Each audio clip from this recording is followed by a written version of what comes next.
Alors aujourd'hui, encore une fois, ne vous fiez pas à mon t-shirt parce que c'est un t-shirt Pretty Little Liars. On va parler de la série Les 100 ou alors The 100. Ça dépend, hein. Il y en a qui préfèrent The 100, il y en a qui préfèrent Les 100, il y en a qui préfèrent The 100. Voilà. Bref, on va parler de cette série-là. Alors, on se situe dans la saison 5 et la saison 4. Principalement début saison 4. euh, non, principalement fin saison 4, milieu, début saison 5. Euh, D'abord, je vous explique ma fanfiction. Alors, ma fanfiction de l'essence, ma fanfiction de la série l'essence, eh bien, euh, Clark décide de convaincre des fanatiques. euh, Clark décide de convaincre des fanatiques en allant chercher au travers des peuples les Sand Crew, les One Crew, les Tree Crew, bref, tous les peuples de The Sang et le peuple du ciel. Elle décide de convaincre des fanatiques, voire même de convaincre certaines personnes du peuple du ciel, donc, de son peuple à elle, de la suivre dans une mission suicide qui agirait contre le Prime Fire, cette vague appelée Prime Fire, cette vague de radiation qui détruirait tout sur son passage. Eh bien, sa mission suicide s'applique à passer dans des tranchées laissées par une centrale électrique qui a mystérieusement disparu. Et les tranchées sont assez profondes, comme la vallée dans la saison 5, sont assez profondes pour pouvoir passer sous le Prime Fire. Elle est persuadée qu'elle peut le faire, elle est persuadée qu'elle peut y aller. Pour ça, elle a besoin de fanatiques, elle a besoin de personnes qui vont la suivre sans réfléchir. Elle va se tourner vers Diosa pour pouvoir trouver des fanatiques et, et pour pouvoir s'armer correctement afin d'y aller. Mais c'est une mission qui, selon son peuple, est complètement perchée.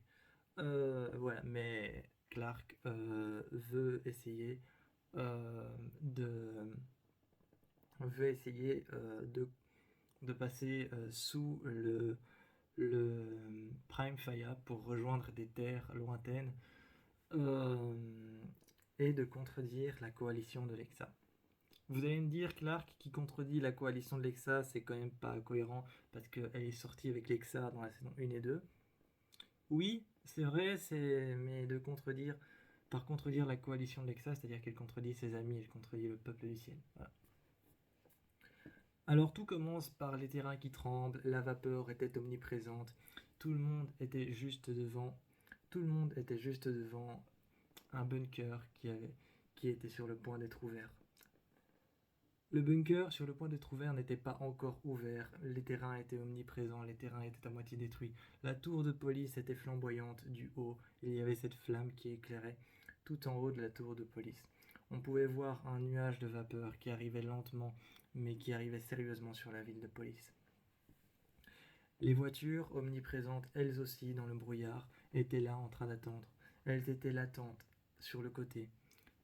Elles étaient latentes sur le côté, avec un terrain qui tremblait qui tremblait de manière à sentir presque les couches, à sentir presque de manière à sentir les couches de terre en dessous de ses pieds. Clark était en train autour d'elle de regarder la coalition Lexa sortir de la tour de police. Plusieurs guerriers étaient en train de s'armer à l'intérieur des voitures, de prendre des armes et de les accrocher sur leur dos. Ces fanatiques se mettaient tous devant Clark. Clark, elle, qui était encore appelée One Heda, était en train de se montrer, juste devant tout le monde. Tout le monde, prêt à partir au combat, était en train de s'armer d'armes, de s'armer de ceinturons, de s'armer même de vestes noires, de vestes per-balles. Tout le monde mettait une veste per-balle, un ceinturon porté de travers avec une arme portée ici, une petite arme et une mitraillette qu'il portait sur le côté. Toutes ces personnes se présentaient devant Clark, silencieuses. Le silence était latent, les voitures étaient derrière. Omniprésent, il y avait ce brouillard qui était sur le point d'arriver. Le Prime Fire était sur le point d'arriver, mais que dans 6 mois. Que dans 6 mois. Ils avaient le temps. Dans 6 mois ou dans 5 ans, ils avaient le temps de réfléchir à comment est-ce que ça allait se passer. Il fallait encore retrouver la position grâce à Raven et grâce à ses ordinateurs. Il fallait retrouver la position de où se trouvait la centrale électrique. La centrale électrique, qui avait disparu dans une zone zéro, était impossible presque à retrouver. Mais avec l'intelligence de Raven, lorsqu'elle s'est mise à travailler, derrière elle, Murphy, derrière elle, Clark, qui était un petit peu adossé à Murphy et qui le regardait un petit peu en le dévisageant. Idem de Murphy qui regardait Clark en se méfiant et en le dévisageant un peu. Tenant son arme, il était sur le point de tourner autour de Raven et de regarder ce qu'elle faisait. De l'autre côté, Indra et Gaïa, sages, mais toujours présentes, en train de regarder si elle le faisait. Gaïa se méfiait plus ou moins de la situation. Le brouillard qui était en train d'arriver, les voitures latentes sur le côté, l'esprit de guerrière de Octavia en train de monter les étages de la tour et en train d'essayer d'atteindre le trône tout en haut. Le trône était orné par de nombreuses bougies qui étaient sur des lustres en métal, ou alors encore des supports en métal tout autour du trône. Le trône était gardé par des gardiens qui étaient juste autour du trône. Le trône était vide et pourtant, arrivant avec ses deux lames traînant sur le sol, elle est arrivée, s'est présentée genoux à terre, tirant une révérence. Quelqu'un est arrivé par le côté. Ce quelqu'un qui est arrivé par le côté, c'était Lexa. Lexa, qui est arrivée sur le côté, s'est assise sur le trône. Alors qu'il se demandait comment c'était possible, elle partit chercher Clark en bas. Clark, sous le choc, vit Lexa assise sur le trône, ne disant rien d'autre que tu m'as manqué. Elle courut dans ses bras, l'embrassa et ensuite passa ses. Elle l'embrassa, courut dans ses bras et sur le trône, vit alors Lexa, silencieuse, qui lui disait qu'elle était revenue entre les morts. Elle lui disait qu'elle était revenue entre les morts. Comment c'était possible lui avait demandé Clark. Tout de suite, Lexa s'est expliquée. Elle ne l'a pas pris dans une pièce à part. Elle s'est levée du trône, a regardé Clark et lui a dit « C'est grâce à la puce de Ali. C'était grâce à une technologie que Ali avait laissée derrière elle. Grâce à la puce, Lexa avait pu récupérer son corps.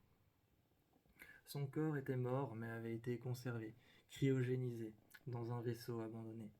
Un vaisseau abandonné qui avait été donné au peuple du ciel et qui avait été donné aux natifs. Ce vaisseau abandonné dans la forêt, Clark voulait le voir. Les portes se sont ouvertes, une pression froide à l'intérieur, une atmosphère réfrigérée et une salle remplie de coffres à cryogénisation. Elle a mis sa main sur l'un des coffres à cryogénisation. Il y en avait un seul qui était encore ouvert, celui sur lequel Lexa était couchée, celui dans lequel elle était couchée. Lui montrant cette salle, le coffre de cryogénisation s'est refermé. Il s'est refermé sur lui-même. Finalement, un deuxième coffre s'est ouvert. Clark s'est retourné en disant « Est-ce qu'il fonctionne encore ?» Lexa lui a expliqué que le vaisseau fonctionnait encore, que le vaisseau fonctionnait, qu'il avait été trouvé fonctionnel, que l'intérieur avait été trouvé vide. C'était le seul mystère à résoudre. Pourquoi est-ce qu'il avait été trouvé vide ?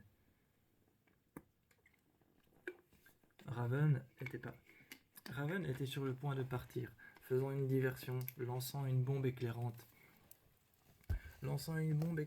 à l'intérieur de la foule. Les Asgeda qui étaient venus juste devant la coalition de Lexa, combattre Bellamy, combattre Echo et combattre Octavia, qui étaient descendus par la tour. Les combattants Abby, qui étaient sur le point de guérir Rohan, mais c'était le roi des Asgeda. Les Asgeda n'en étaient pas tout à fait d'accord, ne voulaient pas que le peuple du ciel et que Abby touche à Rohan. Alors que Abby était en train d'essayer d'éponger son sang et de retirer la balle, de faire partir la balle à la balistique au laboratoire pour voir s'il s'agissait de l'un des leurs qui avait tiré. Mais il ne s'agissait pas de l'un des leurs. Il s'agissait d'un peuple ancien, mais aux technologies nouvelles, aux technologies novatrices. La balle n'était pas d'un calibre qu'il connaissait, mais d'un calibre plutôt d'un calibre plutôt qui leur était complètement inconnu. Ce calibre qui leur était complètement inconnu, ils ne savaient pas le décrire, ni chiffre ni nombre pour savoir d'où il venait. La balle était une balle GPS plutôt une balle normale. Plutôt qu'une balle normale, une balle de calibre 30, de calibre 10 ou alors de calibre 20. Il s'agissait d'une balle GPS, plus grosse, plus épaisse, plus large, plus lourde surtout, et avec une petite lumière qui clignotait bleu. Ils l'ont récupérée en laboratoire. Il s'agissait de technologie venant de Bunker, et il s'agissait de technologie venant de Ali. Ali n'avait pas été complètement supprimée. Quelque part, elle était toujours omniprésente. Elle était toujours là à travers les puces mémoire, et elle était toujours là à travers la technologie des princeps. Le chaos était occupé de se faire dans les rangs des princeps. Alors que Clark a remarqué que Lexa était toujours vivante. Lexa est apparue devant les princeps.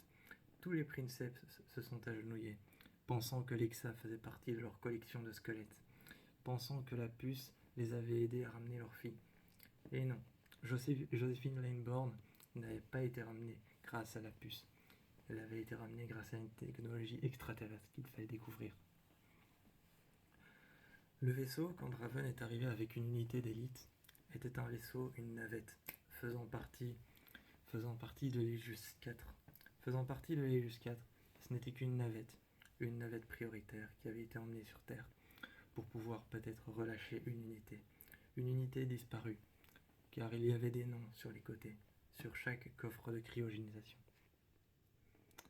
Maintenant que tout avait été expliqué, que Lexa était revenue à la vie, il fallait maintenant trouver un moyen de passer en dessous, de récupérer des natifs, ou alors des personnes qui pouvaient être autant fanatiques que Clark pour passer sous le Prime Fire. Elle récupéra des Sanclous, des Triclous, des Wanclous, des peuples de l'eau, des peuples de la forêt et des peuples du désert, pour pouvoir chaque personne qui se présentait devant elle, devant One Heda, mais maintenant nommée Heda par la présente Lexa. Chaque personne qui se présentait à elle était enfin nommée comme un fanatique. Le vaisseau, grâce à la lumière réfléchissante de la bombe éclairante, avait permis au vaisseau de Diosa de passer au-dessus de la vague de sable. Une fois de l'autre côté, elles retrouvèrent les tranchées, grâce à une technologie qu'avait fabriquée Raven. Un bracelet de géolocalisation. Depuis l'endroit où elle se trouvait, depuis l'endroit dans lequel elle se trouvait, les sous-sols des princeps, là où ils cachaient leur technologie, Raven pouvait sur les écrans suivre les fanatiques, suivre depuis un vaisseau et suivre depuis une cabine où cachait la technologie des princeps. Elle pouvait suivre Clark et tous ces fanatiques qu'elle avait récupérés à travers les peuples. Il ne manquait plus qu'à retrouver la centrale, mais la fumée, le feu et les plusieurs vagues qui attaquaient les voitures, les plusieurs pauses qu'il fallait faire, étaient beaucoup trop dangereuses pour pouvoir continuer tout droit. Il fallait s'arrêter un instant, trouver un bunker sous terre, trouver un endroit où se cacher, et continuer ensuite. Le seul endroit qu'ils ont pu trouver était une fosse, entre deux terrains fissurés.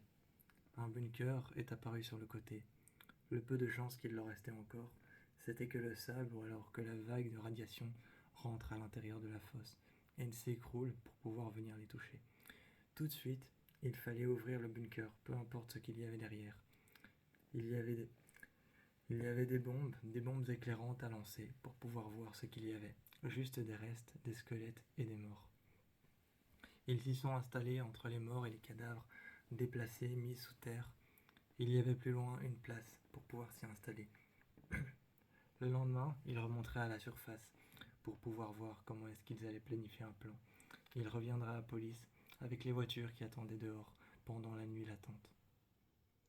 En attendant ce moment, en attendant de passer sous le Prime Fire, la coalition de Lexa était sur le point d'attendre une guerre entre la coalition et entre Echo, son peuple, les Asgeda, qui n'étaient pas d'accord avec le fait de la mission suicide de Clark. Essayer de comparer leur peuple, leurs ancêtres, qui ont survécu au Prime Fire, à une mission suicide.